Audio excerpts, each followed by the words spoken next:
नमस्कार दोस्तों, जय हिंद क्लासेस के YouTube परिवार पर आप सभी लोगों का फिर से स्वागत है। दोस्तों, अपन पढ़ रहे थे राजस्थान का इतिहास और राजस्थान के इतिहास में अपनी चल रही थी दोस्तों सभ्यता। जो पिछली क्लास हुई थी उसमें अपन ने कुछ सभ्यताएं थी, उन सभ्यता के बारे में देखा था। जो अंतिम क्लास हुई थी उसमें अपन ने बागोर सभ्यता को देखा था। देखिएगा, बागोर सभ्यता जो है भीलवाड़ा में है और भीलवाड़ा जिले में कोठारी जो नदी है, उस कोठारी नदी के किनारे पर कौन सी सभ्यता बसी हुई है? बागोर सभ्यता बसी हुई है। इसी प्रकार से आगे राजस्थान में बागोर के समान ही बेराट सभ्यता थी। एक सभ्यता स्थल का नाम क्या आता है? बेराट सभ्यता। जो बेराट सभ्यता पहले मतलब जो राजस्थान के जिले बने हैं 8 नए जिले, उससे पहले जो जयपुर जिले में आती थी, लेकिन वर्तमान में आज अगर अपन बात करें तो बेराट जो सभ्यता है वो कोटपुतली बहरोड जिले में आती है दोस्तों। और अपन ने विधिवत रूप से पढ़ रखा है कि राजस्थान में 8 जिले जो नए बने हैं उनकी ट्रिक भी मैंने आप लोगों को लिखवाई है। इसी क्रम में आगे देखते हैं कि जो अपनी पिछली क्लास हुई थी उसका थोड़ा सा रिपीट कर देता हूं एक बार, ताकि आप लोग फिर से उसी लय में आ जाते हैं। ठीक है ना? तो देखते हैं कि अपन ने जो पिछली क्लास में देखा था कि बागोर सभ्यता थी एक, तो एक अपने यहाँ पर जो बालाथल सभ्यता थी उनके बारे में अध्ययन किया, एक आहड़ सभ्यता उसके बारे में अध्ययन किया। उससे पिछली क्लासें जो थी उनमें अपन ने कालीबंगा सभ्यता, इन सभ्यताओं के बारे में चर्चा कर रखी है दोस्तों। ठीक है ना? इसके बाद में देखिएगा नगरी सभ्यता जो चित्तौड़गढ़ की है उसके बारे में भी अपन ने चर्चा कर चुके हैं। इसके बाद में देखिएगा अपनी सभ्यता आती है बेराट और एक शब्द आता है बागोर। तो बागोर भीलवाड़ा में है और बेराट सभ्यता जो है कहां पर है? पहले प्राचीन तो नहीं कह सकते, अभी हाल ही की बात है, लेकिन आगे आने वाले समय में या आगे आने वाले जो जमाने हैं उन जमानों में 40 साल बाद में कहा जाएगा कि प्राचीन काल में ये सभ्यता कहां पर थी? जयपुर जिले में थी, लेकिन वर्तमान में कहां पर आती है? कोटपुतली बहरोड में आती है। तो आज वर्तमान में जो बेराट सभ्यता है वो कहां पर आती है दोस्तों अपनी? तो कोटपुतली बहरोड में आती है। ठीक है दोस्तों, अगली बात देखते हैं बेराट सभ्यता। आज का अपना टॉपिक है सभ्यता है नहीं, बेराट सभ्यता। बेराट सभ्यता देखिएगा, बेराट सभ्यता कोटपुतली बहरोड में, कोटपुतली बहरोड, कोटपुतली बहरोड। और कोटपुतली जो बहरोड है दोस्तों, ये पहले जो कहां पर आता था? पहले जयपुर के अंतर्गत पड़ता था। किस में पड़ता था? जयपुर में। इसीलिए अपन इस सभ्यता को किस में पढ़ते थे? जयपुर जिले के अंतर्गत पढ़ते थे। लेकिन आज वर्तमान में नया जिला बनने के कारण कोटपुतली बहरोड में हो जाएगी। एक सभ्यता स्थल और आता है जिसका नाम है जोधपुरा सभ्यता। अब बहुत सारे विद्यार्थी क्या करते हैं एग्जाम में? जोधपुरा नाम सुनकर उसको जोधपुर में कर देते हैं, लेकिन जोधपुरा सभ्यता है वो भी आपकी कहां पर है? वो आपकी कोटपुतली बहरोड में है। ठीक है ना? तो बात करते हैं बेराट सभ्यता जो है वो किस नदी के किनारे है। सबसे पहली बात देखें तो नदी, क्योंकि नदियां अधिकतर पूछी जाती है कि यह सभ्यता किस नदी के किनारे है या यह सभ्यता किस जिले में है। इस प्रकार से प्रश्न बहुत बार पूछे जाते हैं। जैसे अभी राजस्थान पुलिस का एग्जाम लगा था, उसमें पूछा था नगरी सभ्यता किस जिले में स्थित है, और उसके लिए ऑप्शन थे दोस्तों बनास, बेड़ज, बनास, चित्तौड़गढ़, ऐसा ऑप्शन था। वो राइट किया था, वो राइट माना था। तो इसी प्रकार से आगे ये भी पूछा जा सकता है बेराट सभ्यता किस नदी के किनारे और कौन से जिले में है। दो समूह में उत्तर आपको देने पड़ जाए कभी भी, तो यहाँ पर नदी आ जाएगी जिसका नाम है बाणगंगा। बाणगंगा, इस बाणगंगा नदी के मतलब एक किंवदंतियां चलती हैं, और किंवदंती ऐसी है कि बाणगंगा जब पांडव जो अज्ञातवास काट रहे थे तो उस समय पांडव कहां पर आते हैं? जयपुर में आते हैं। और जयपुर में जो आपकी बीजक की जो पहाड़ी मिलती है वो यहीं पर मिलती है। यहाँ पर देखिएगा 3 से 4 पहाड़ियां बनी हुई है जिसका नाम है बीजक की पहाड़ी, भीम डूंगरी, ठीक है, एक है महादेव डूंगरी। इस प्रकार से 3-4 पहाड़ियां हैं। उन पहाड़ियों पर इन सभ्यता का जो मतलब उत्खनन किया गया था वो इन पहाड़ियों पर किया गया है। और इन पहाड़ियों में एक नदी निकलती जिसका नाम है बाणगंगा। बाणगंगा नदी के लिए जो किंवदंती है उस किंवदंती का मतलब ऐसा कहा जाता है कि ये मतलब अर्जुन जो थे महाभारत काल के, उन अर्जुन ने द्रौपदी की जो प्यास बुझाने के लिए एक धनुष से बाण मतलब तीर छोड़ा था धनुष से, तो उस कारण से ये गंगा मतलब बाणगंगा जो नदी है वो प्रकट हुई थी और वहां से जलधारा निकलती है आज। ठीक है ना? तो इसके लिए कहा जाता है, इसको अर्जुन की गंगा भी कहते हैं, अर्जुन की गंगा। इस नदी को क्या कहते हैं? अर्जुन की गंगा भी कहते हैं। ठीक है, अब बात करते हैं, देखो एक बाणगंगा मेला भी लगता है। क्या लगता है? मेला। मेला भी अपन कहां पर करेंगे? कोटपुतली बहरोड, क्योंकि जिला पूछेगा तो कोटपुतली बहरोड ही करना पड़ेगा अपने को। कोटपुतली बहरोड।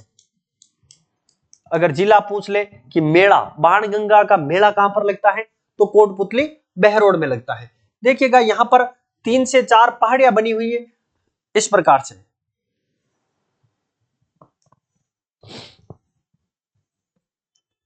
इस प्रकार से 3-4 पहाड़ियां बनी हुई है। सबसे पहली जो पहाड़ी है उस पहाड़ी का नाम देखते हैं तो अपने को नाम मिलता है बीजक की पहाड़ी। क्या नाम मिलता है? बीजक की पहाड़ी। बीजक की पहाड़ी। दूसरी मिलती है भीमडूंगरी, और एक मिलती है विराट की पहाड़ी, विराट पहाड़ी। एक मिलती है महादेव पहाड़ी। ये पूछा हुआ है, बीजक, भीमडूंगरी और विराट, महादेव की पहाड़ी, महादेव की पहाड़ी। महाड़ी लिखा गया है दोस्तों, इसको क्या लिखेंगे? महादेव की पहाड़ी, महादेव पहाड़ी। अगर बात की जाए कि सबसे पहले इस सभ्यता का जो उत्खनन है और इस सभ्यता की जो खोज का श्रेय जाता है वो किसको जाता है, तो देखिएगा इस सभ्यता को 1837 के समथिंग, सन कौन सा आता है? 1837 के समथिंग, कैप्टन बर्ट, एक व्यक्ति था अंग्रेज जिसका नाम था कैप्टन बर्ट, और कैप्टन बर्ट ने सबसे पहले यहां पर एक शिलालेख खोजा, और उस शिलालेख का नाम था अशोक का शिलालेख। और वो खोजा कहां से था? वो बीजक की पहाड़ी से खोजा था। कहां से खोजा था? बीजक की पहाड़ी से। और यहाँ पर जो अशोक का शिलालेख है उसी को क्या कहते हैं? भाबरू का शिलालेख कहते हैं। अशोक का प्रथम शिलालेख और अशोक का द्वितीय शिलालेख, ये दोनों ही कहां पर मिले हैं? बीजक की पहाड़ी बेराट सभ्यता से मिले हैं। कहां से मिले हैं? बीजक की पहाड़ी बेराट सभ्यता से। यहां से अपने को क्या मिलता है? अशोक का शिलालेख, अशोक का शिलालेख। और ये खोजा किसने था? 1837 में। 1837 में कैप्टन बर्ट, व्यक्ति का क्या नाम है? कैप्टन बर्ट, कैप्टन बर्ट के द्वारा।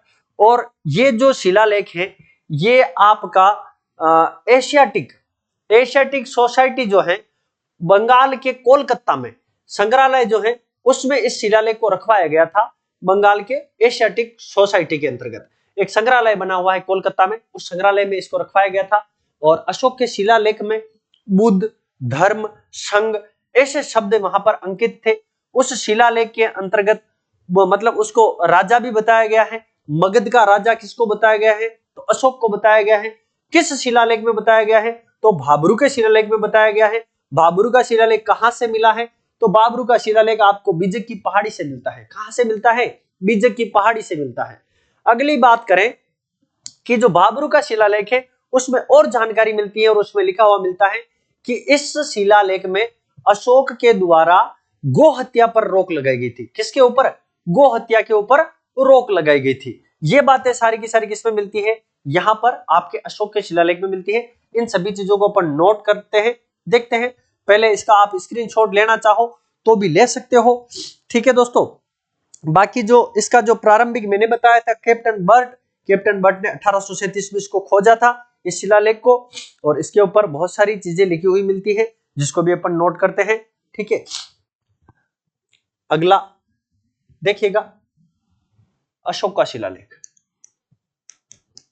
अशोक का शिलालेख, या फिर इसी को क्या कहते हैं? भाबरू का शिलालेख, भाबरू का शिलालेख। ये अशोक का शिलालेख या भाबरू का जो शिलालेख है इसकी खोज ये किसको मिला था? 1837 में कैप्टन बर्ट को मिला था, ठीक है ना। इस शिलालेख को 1840 में, कब? 1840 में एशियाटिक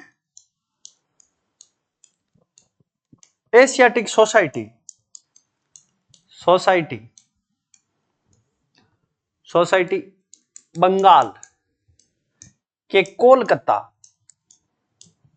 कोलकाता संग्रहालय में, कहां पर रखा गया है?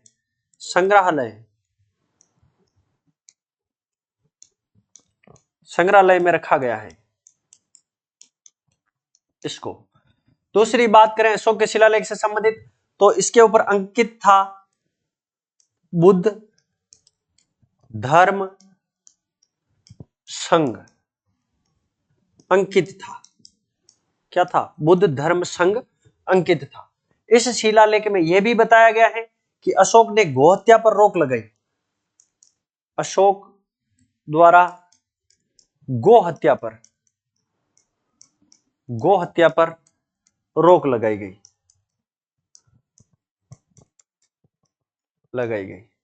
वर्तमान में अपने प्रदेश में बहुत सारे संगठन हैं और सरकार के द्वारा भी जागरूक किया जाता है कि गौवंश को बचाने के लिए जगह जगह पर गौशाला का निर्माण करवाया जाता है। केंद्र सरकार और राज्य सरकार दोनों मिलकर क्या करती है? बजट पारित करती है उसके लिए, और जो गौशाला है उसको मतलब प्रफुल्लित करने के लिए, व्यवस्थित चलाने के लिए बजट भी देती है। ठीक है ना? तो ऐसी व्यवस्था आज से कई वर्षों, हजारों साल पहले अशोक ने की थी कि गौ हत्या पर रोक लगनी चाहिए। गौ हत्या है वो मतलब एक हिंदू धर्म में गलत बात है, धर्म का अपमान है, ऐसा कहा गया था। यहां पर देखिएगा, यहां पर एक सोने का कलश मिला। क्या मिला था? सोने का कलश। और इस सोने के कलश में कहा जाता है कि अनुमान लगाया जाता है, ऐसा प्रमाणित तो हुआ नहीं है, ठीक है ना। और सोने का जो कलश मिला उसमें भगवान बुद्ध जो है, उन भगवान बुद्ध की क्या है, यहां पर अस्थियां मिली है। किसकी अस्थियां मिली? सोने के कलश में भगवान बुद्ध की अस्थियां, भगवान बुद्ध की अस्थियां।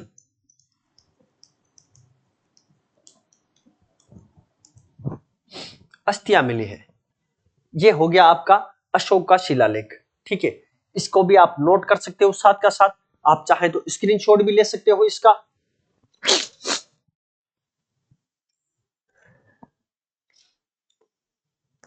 हाँ जी, इसके बाद में अपन देखते हैं कि अशोक के द्वारा यहां पर जो काम किए गए थे उनको तो इसके शिलालेख में देखा गया था, लेकिन व्यवस्थित रूप से जो इस जो सभ्यता है, इस सभ्यता की जो खोज से लगाकर और किसके द्वारा यहां पर मतलब उत्खनन कार्य करवाया गया था, तो उसकी भी बातें अपन चर्चा कर लेते हैं।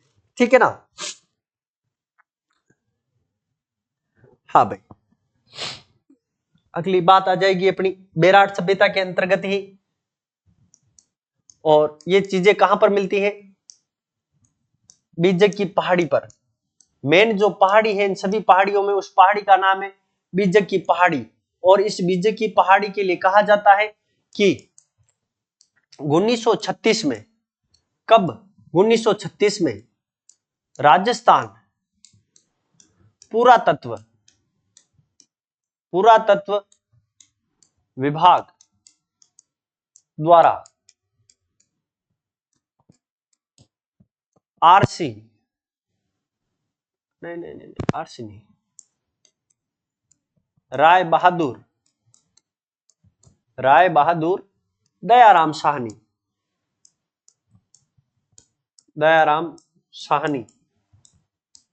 के नेतृत्व में खोज की गई इसकी। और देखिएगा, सबसे बड़ी बात क्या आती है कि यहां पर 1999 के समथिंग, ठीक है ना, 1999 के समथिंग यहां पर एक चीज और देखने को मिलती है अपने को, वो बहुत ही बढ़िया चीज है कि भगवान बुद्ध की जो एक मूर्ति मिली है, ठीक है ना, मथुरा शैली में। क्या कहा जाता है? मथुरा शैली में यहां पर 1899 होगा। क्या है अपना? 1899, ठीक है ना। 1899 में भगवान बुद्ध की एक प्रतिमा, मथुरा शैली। अब देखिएगा मथुरा शैली क्यों है यहाँ पर? मथुरा शैली जो मतलब बौद्ध धर्म स्तूप भी मिला है यहाँ पर, बौद्ध धर्म स्तूप। और यहाँ पर वर्ताकार बौद्ध मंदिर मिला है। क्या मिला है? वर्ताकार बौद्ध मंदिर मिला है, जिसको मतलब कच्ची ईंटों के साथ का प्रयोग किया। वहां पर बहुत सारे पत्थर थे, फिर भी कच्ची ईंटों का प्रयोग किया गया है। और वो जो मंदिर मिला है उसको मतलब बौद्ध धर्म के अनुयायी उसको क्या कहेंगे? मठ के नाम से जानते हैं। किसके नाम से? मठ के नाम से भी जानते हैं। 1899 में भगवान बुद्ध की प्रतिमा, भगवान बुद्ध की प्रतिमा जो मथुरा शैली में है, किसमें है? मथुरा शैली, मथुरा शैली में। यहां पर और क्या मिला है?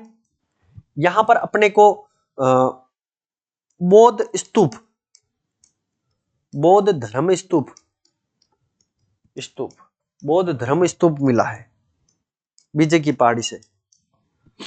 और ये जो काम, जो कार्रवाई करवाई गई थी, वो सारी की सारी कार्रवाई किसके द्वारा करवाई गई है? तो वो सारी की सारी कार्रवाई अपने राय बहादुर दयाराम साहनी के द्वारा करवाई गई थी, ठीक है ना। और इनके नेतृत्व में और भी इनके साथी लोग थे, उनके द्वारा करवाया गया था, ठीक है ना।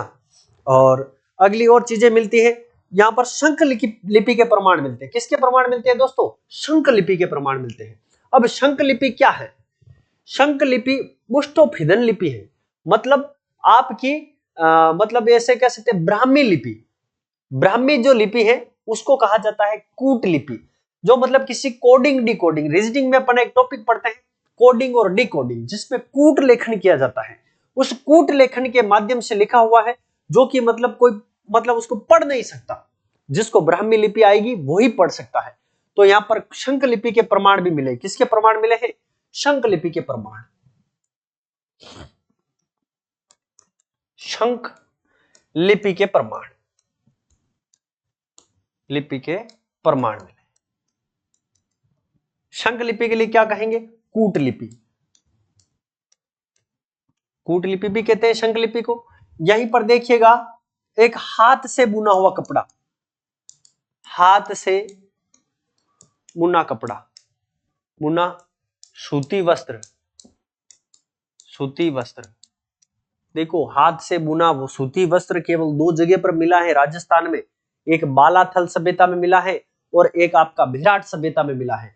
ये मैं पिछली क्लास में जब मैंने उदयपुर के साथ में आड़ के साथ में बालाथल सभ्यता पढ़ाई है, तो मैंने वहां पर भी नोट करवाया है आपको, और यहां पर भी फिर से नोट करवा रहा हूं, इसको जरूर याद रखिएगा। हाथ से बुना सूती वस्त्र में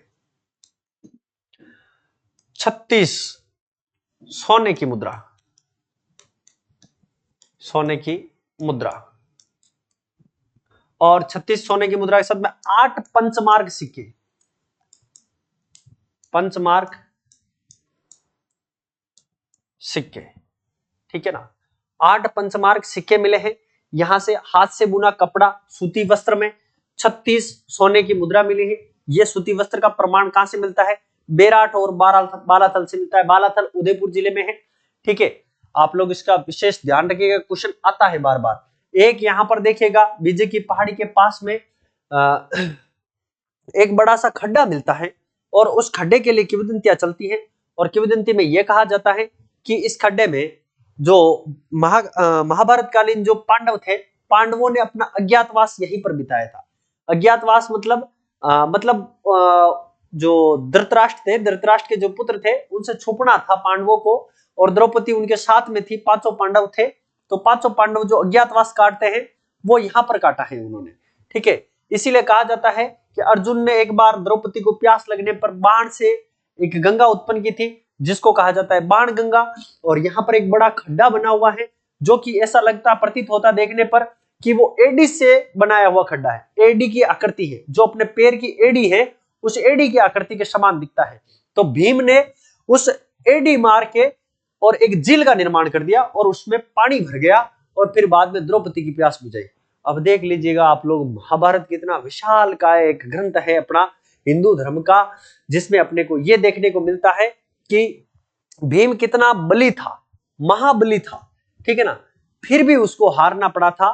तो अपन इंसान है, और अगर छोटे मोटे से एग्जाम में अगर हार जाते हैं तो निराश बिल्कुल नहीं होना है, निरंतर प्रयास करते रहना है, ठीक है ना। वो कहा जाता ना, करत करत अभ्यास जड़ मत होत सुजान, है ना। तो ऐसी बातें हैं कि एक बार से कुछ नहीं होता है, बार बार प्रयास करने से सफलता मिलती है अपने को। अगली बात करते हैं कि भीम के द्वारा एक झील कह सकते हैं, खड्डा कह सकते हैं, झील का निर्माण द्रौपदी की प्यास बुझाने के लिए।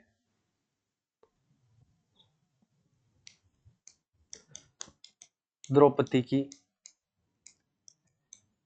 प्यास बुझाने के लिए क्या था? बुझाने के लिए किया था।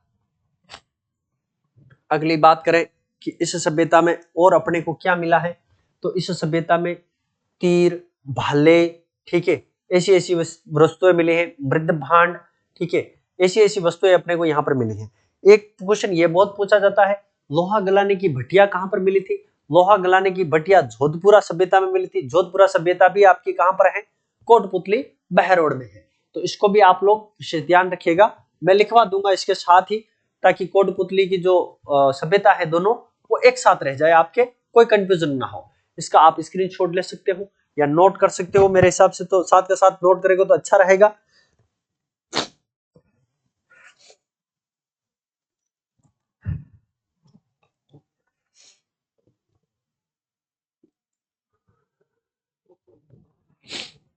हाँ भाई, और भी चीजें नोट कर लेते हैं, एक आध चीजें और हैं जिनको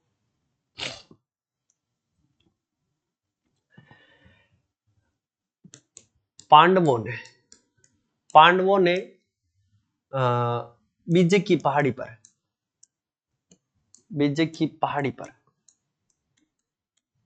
पर अज्ञातवास बिताया।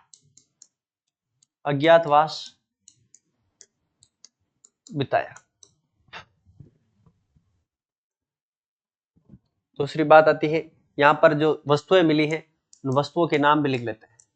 एक आता है मिट्टी का नाचता हुआ मोर। मिट्टी का नाचता हुआ मोर, ये प्रश्न पूछा हुआ है, नाचता हुआ मोर।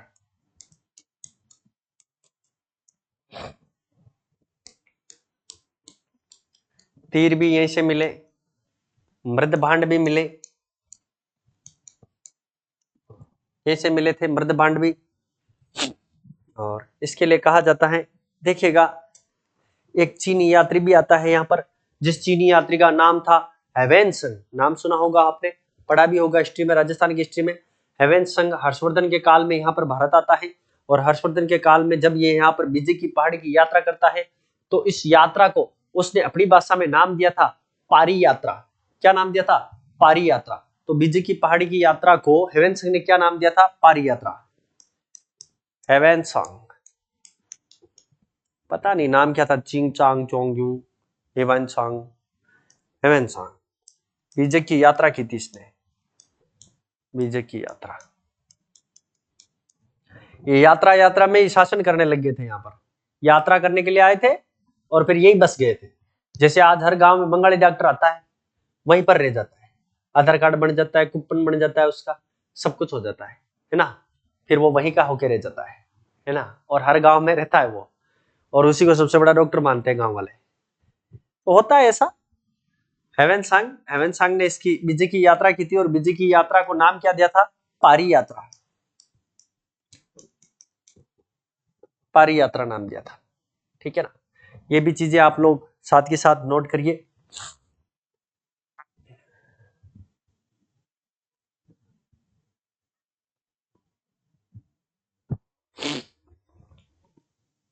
और भी चीजें ऐड कर सकते हैं इसमें। देखो, नाचता हुआ मोर एक बार पूछा हुआ है। एक और चीज रह गई थी यहाँ पर, तीर के साथ में लिख सकते हैं अपन, मिट्टी की संदूक। मिट्टी की संदूक। संदूक का अर्थ समझते हो आप लोग? संदूक का मतलब होता है पेटी। क्या कह सकते हो उसको? पेटी। लेकिन वो भी मिट्टी की बना रखी है। मिट्टी की संदूक कहां पर मिली? मिट्टी का नाचता हुआ मोर कहां पर मिला? तीर मृद भांड कहां पर मिले? मिट्टी के। तो ये सारी की सारी वस्तुएं कहां पर मिली अपने को? बीजे की पहाड़ी पर मिली थी, बेराट सभ्यता में मिली थी। एक चीज और नोट कर सकते हैं, अकबर ने यहाँ पर एक टकसाल बनाई थी। क्या बनाई थी? टकसाल। और अकबर के द्वारा यहाँ पर निर्मित एक टकसाल है, जिसके ऊपर वो पीतल के सिक्के बनाते थे। टकसालें चलती थी पहले रुपये बनाने की। अकबर द्वारा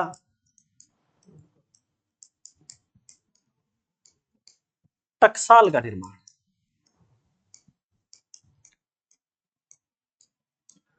टकसाल का निर्माण। पीतल के सिक्के, पीतल के सिक्के बनाते थे। ठीक है, ये तो रही डिटेल अपनी किसकी, अपने बेराट सभ्यता की। बेराट सभ्यता की देखो वापस डिटेल एक बार देख लो आप लोग, रिपीट कर देता हूं मैं, ठीक है ना। फिर अपन अगली सभ्यता देखते हैं इसी में। बेराट सभ्यता जो है, बेराट सभ्यता कोटपुतली बहरौड़ जिले में पड़ती है, पहले जयपुर में थी। नदी पूछ लेते कौन सी, बाणगंगा नदी। बाणगंगा नदी को क्या कहते हैं, अर्जुन की गंगा कहते हैं। इसी के नाम पर मेला लगता है कोटपुतली में। और यहाँ पर विजय की पहाड़ी है, भीम डोंगरी है, विराट की पहाड़ियां हैं, और विराट नगर है जो क्या है, इसकी मतलब पौराणिक राजधानी रही थी। ठीक है ना, विराट नगर। विराट नगर, विराट मतलब यहाँ पर बेराट सभ्यता है, ये कहां पर पड़ती है, विराट नगर भी कहते हैं इसको, विराट नगर। चलो ये भी एक नया शब्द है अपने पास में, जो अपन ने पहले भूल गए थे, उतारा नहीं था। ठीक है, इसके बाद में अगली जो कड़ी में देखा था अपन ने, अशोक का शिलालेख, भाबरू का शिलालेख, खोज 1837 में कैप्टन बर्थ के द्वारा। 1840 में एशियाटिक सोसाइटी बंगाल के कोलकाता संग्रहालय में इसको रखा गया था। और बुद्ध धर्म संघ अंकित था वहां पर। अशोक द्वारा गोहत्या पर रोक लगाई गई थी।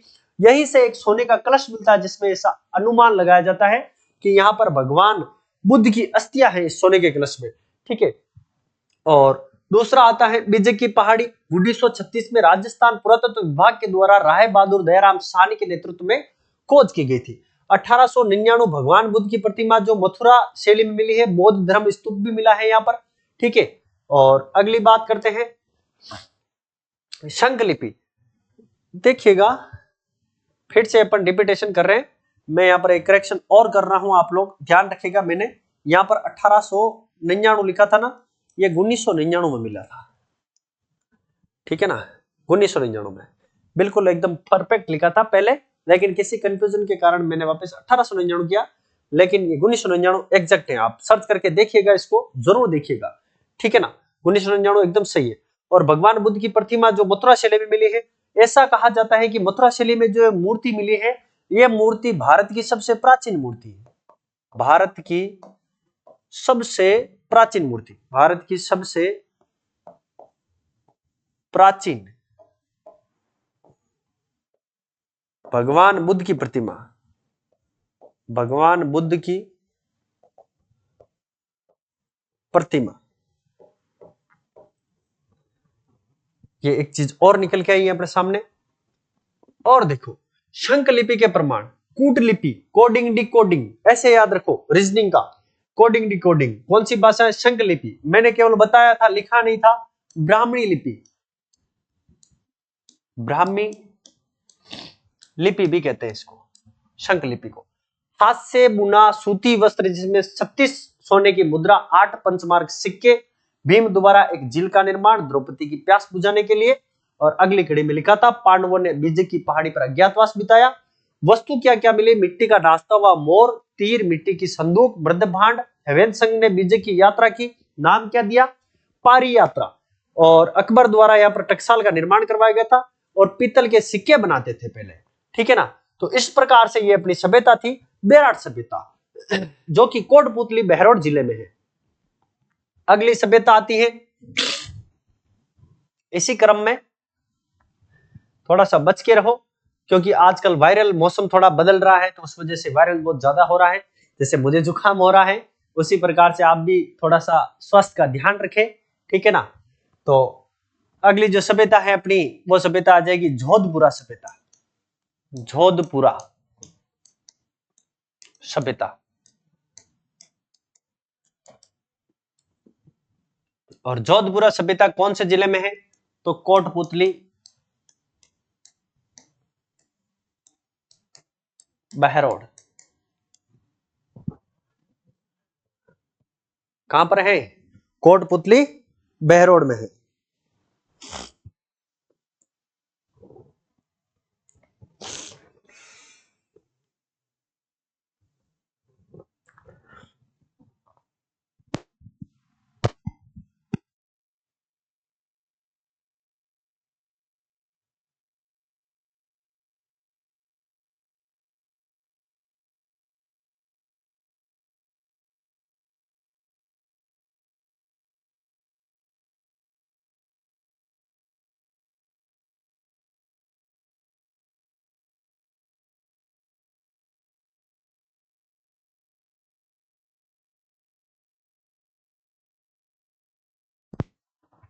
हाँ जी, देखिए इस सभ्यता में और भी लिख सकते हैं अपन कि इसकी जो खोज है, खोज किसके निर्देश में की गई थी, किसके द्वारा की गई थी?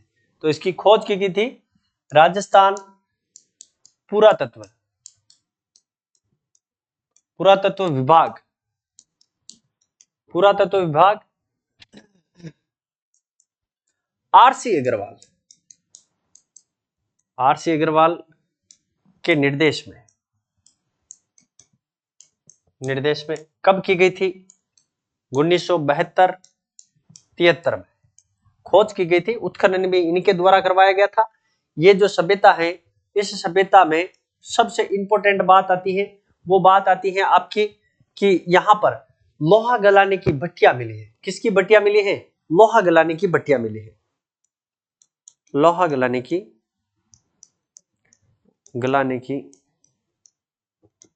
भट्टियां मिली है।